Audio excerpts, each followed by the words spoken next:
that it is not sustainable.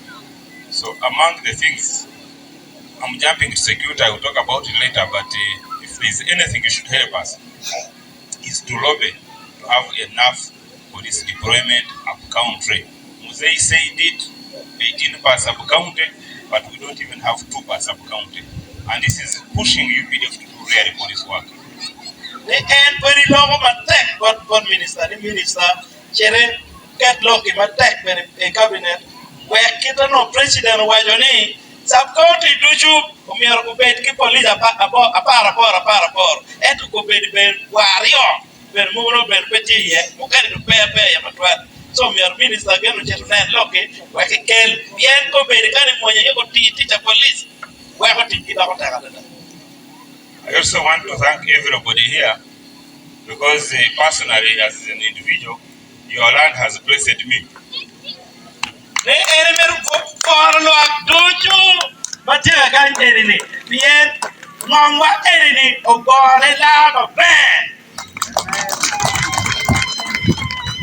You know, Radit, Assistant RDC, I come from the cattle keeping community.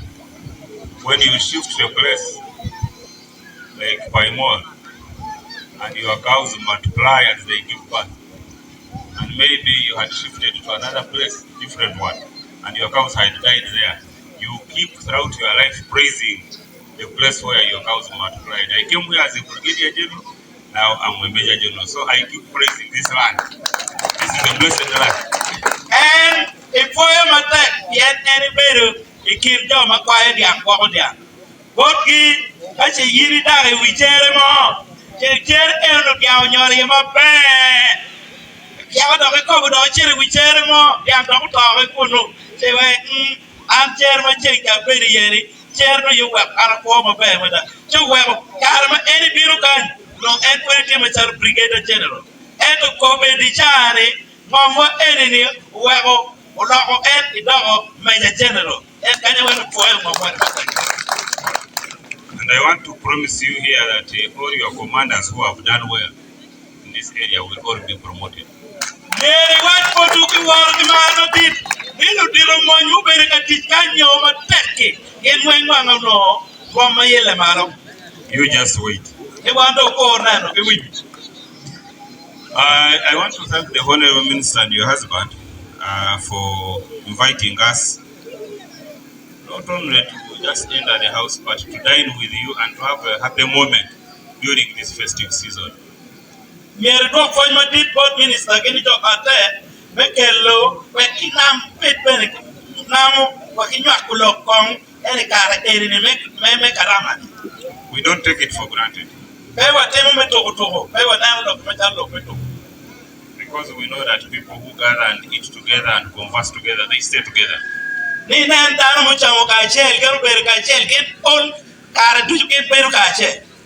have always told it to my brother and friend,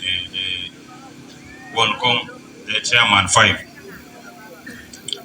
And I have this quote from Chinwachebe. He says, a man who calls his kinsmen to feast does not do so because they are starving. They any marlock, they are doing about will come, the car.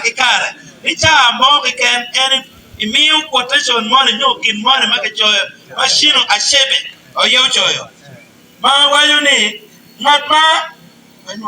The man who calls others to come and eat together. He's not calling them because they are starving in their homes.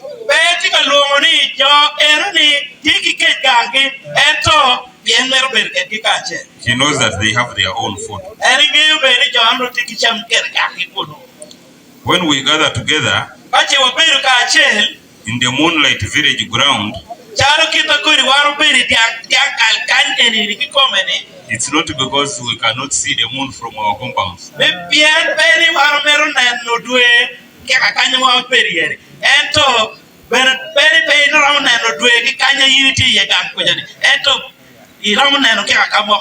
Every man can see the moon from his compound.